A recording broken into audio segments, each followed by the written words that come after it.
In this video, I will show you how to open Intesa Sanpaolo bank account. So guys, go to Google, search for Intesa Sanpaolo bank account. Click this is the first website here, and then you will see this page. Click this one. Click on this icon plus add icon here. Create account, discover the account. From here, you have different plan for your account. You have a silver plan, you have gold plan, you have platinum plan. In this case, if you want to get a silver account, just click discover one. You have a credit card holders. You can discover all these features.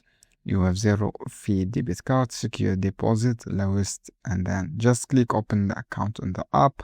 When you download this app, you will see this page.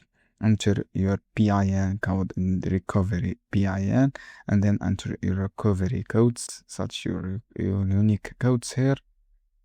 And then guys, what you have to do, write your own information here on the Sanpaolo bank account, and then upload, click agree and term and condition here, and then upload your verification document. So guys, this is how you can do. Just choose a account, any type of account you want to open, the silver or something like this. From here, choose the silver or gold.